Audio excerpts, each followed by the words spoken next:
Alright, I'm Mike Rosé. I'm from Michigan, and I've been asked to do a video for Gabriel for Compilation of Death.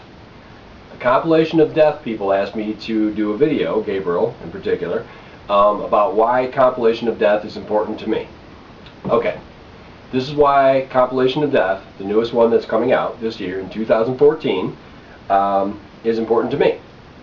The reason why is because they are covering a demo that we did, our band Death Threat, in 1991.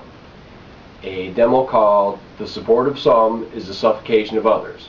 It was only released on tape. You can't imagine how surprised I was to actually see this demo show up on an email, about 2 years ago. Gabriel contacted me and said that they really enjoyed the tape and they wanted to know some more about it. Death Threat was around from 1989 until 1993. It was my first real band. Like I said, my name is Mike Rosé, and I was the drummer of Death Threat. I've been the drummer of many groups over the years, but this was my first real group. Death Threat, we did a lot of stuff. We had some good opportunities. We were the first band from Oxford, Michigan to actually do thrash. Thrash metal at the time was really not done, especially in the area that we lived. Now, as far as Compilation of Death goes, I am more than a little bit surprised to know of, I don't remember if we did 100 or only 200 tapes, but the thing that makes us special is Death Threat in 1991, due to a series of very lucky coincidences, actually had a chance to mix our demo tape with Scott Burns at Morrisound Studios in Florida, 1991, September of 1991. So it's actually, now I think about it, it's weird that it's September right now, and actually I'm doing this video for this. This is how it went. I wanted to get somebody really good to do the production, the final production for our demo that we wanted to do. We wanted to do 4 songs. We recorded at a place called the Disc Limited. The Disc Limited, I believe, is still open and is highly recommended, a place in Michigan. Good studio. At the time, 1991, we did 24 tracks. 24 tracks of, let's see. The 4 songs that we did are, I'm going to read them right now because I have the tape here, is Radical Obedience, Trudging, Involuntary Resurrection, and Existence of Suffering. Now, all of these songs, we wanted to sound the best that we possibly could. We were big fans of, Cannibal Corpse and Suffocation and Atheist and Pestilence and all these cool bands that have done stuff with, Cannibal Corpse, of course, Napalm Death, all these bands that have done stuff with Scott Burns. So, we thought that it would be great, or I did, that if we could actually get him, instead of, using the Disc Limited to, record our, not just record our stuff, but to mix it, but to actually take it and mix it in Florida. So that's exactly what I made happen. This is how I did it. I called Morrisound Studios at the urging of Scott from Repulsion. Scott actually, I was talking to him on the phone at the time, and he was like, well, hey man, they're probably not that hard to get a hold of. Why don't you just hang up the phone with me and then call, Morrisound. So I did. I called Morrisound. We had a 24-track tape, which I still have, and the idea was that we were going to take it there and then pay Scott Burns to actually mix our 24-track tape. Well, Scott worked on an hourly basis for demos and didn't charge a producer fee because it wasn't an actual album. Well, I called that first day after hanging up with Scott from Repulsion, and I asked him, can I have Scott Burns? And he says, the lady on the phone said no. He's not home, but if you call tomorrow, you can actually talk to him. So that's exactly what I did. I called the next day, I talked to Scott Burns, I booked studio time, and then after recording this album at the Disc Limited, which was in Roseville, we we actually took our tape. I drove them down there in my truck, and we all packed in my little truck and actually went to spend 2 days with Scott Burns, 8 hours apiece. There were 8-hour studio sessions. Now, what we discovered as we went down there, that it doesn't take Scott Burns 8 hours to record or to mix properly a band from Michigan with 4 songs. So we got to hear all kinds of stuff. We had a little time on our hands, and he wasn't about to, you know, say, well, you don't need it and cut it, and we weren't about to cut our time. Like, hey, we paid for this, we want to do this. So Scott decided to do some stuff, some very cool stuff. Like, see, when you're in the studio, especially at the time, that you have digital audio tapes or DAT tapes of the actual stuff that he'd been working on. So he decided to play us Unquestionable Presence by Atheist, and I've heard it on the actual studio monitors from a digital audio tape that is downloaded, you know, which was done to stereo. So it's the exact same playback the band heard, Atheist, Unquestionable Presence, Cynic's Demo, and Deaf Human before it came out. Now, he told us to be quiet about that one because Chuck would be kind of upset that other people had, you know, kind of heard his stuff, and we decided to keep it on the down low.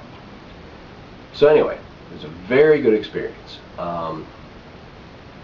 Now, we had 2 days, so after we went back to the hotel, we listened to some of the playback, but we didn't listen to the whole thing, the whole tape. Scott got there, and he was kind of like going, hey, how'd you like that tape there? You know, how'd you like that tape? You know, we're just like, yeah, it was good, man. You did a great job. We loved it. And he didn't seem to, you know, be getting the answer he was looking for. And we're just like, okay, whatever. So anyway, we went back for the second day, and we did everything we were going to do. We did finish, you know, tape, we listened to stuff, we hang out with people. That was fine. And then, oh, we got to meet Tom Morris, by the way, who was also very cool. So we got in there, and what happened was, as we were driving home, we were playing back our tapes, and he had actually given us the Sepultura Arise, his own version of it, that the Andy Wallace, see, if you guys buy Arise, you're going to get the Andy Wallace version of it. But he gave us his version of it, which was, you know, his own mix of Arise by Sepultura. Apparently they had some problem with the with his mix. They thought he swept the mids, and that you know, the Andy Wallace would be a little bit better for the record label. You know, that was a Monty Connor decision. So anyway, we actually had his own copies of that. So we listened to that, and as we were driving home, we didn't realize, and we were very excited, but he had actually let the tape run out, and he had actually recorded us some very unreleased stuff of Death, Chuck Schuldner's Death, the Human album, and we didn't know that until we were driving home. So anyway, when Gabriel got a hold of me and said that he wanted to do a 40-question in-depth interview. I'm not sure if all of them are going to make it, but we did 40 questions. I did ask the other guys in the band if they wanted to answer the questions, and it never kind of went anywhere. I answered all 40 questions myself, and my guitar player, Tim Kohler, who was also in the group, Death Threat, he answered about 5 of the questions. Now, in early 2012, my friend Tim Kohler, who was the guitar player for Death Threat, he passed away at the age of 46. I miss him terribly. And this interview that has Tim's final interview on it is extra special to me, because even though I've been in a lot of groups since Death Threat, you know, Tim was a good friend of mine, and him and I had a band. We called it Dead Band. You probably noticed that on my shirt, Dead Band. We had a group called Dead Band that lasted from 2005 until, of course, early 2012. I decided to stop the project after Tim passed away because, you know, how do you have a band member that's a friend of yours and we write riffs together and stuff, and how do you go on with that? So I haven't quite found the right group yet, but I'm working on it. But this tape, this right here, I'm going to hold it up so you can see it. Hopefully you can see it. This is the tape that we recorded at Morrisound. I'll unfold it for you. The artwork's pretty good. I'm not sure if you can see it, hopefully. The artwork was done by Jeff Steenson. The other members of the band are lead vocals Aaron Warmuth.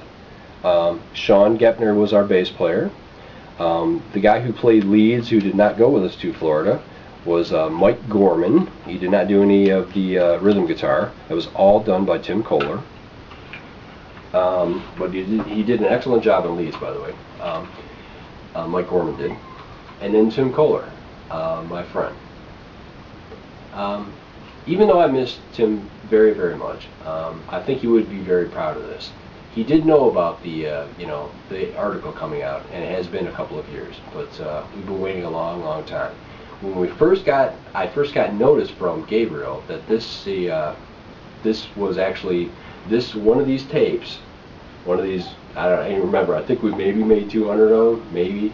This was like, we folded these ourselves, by the way. If you ever run into these, we actually hand folded these in our rehearsal space. We did this in 1991, and one of these made it to Chile, South America. I'm in Michigan right now, so from North America to South America. Now they have relocated to Spain, and the magazine is just about to come out.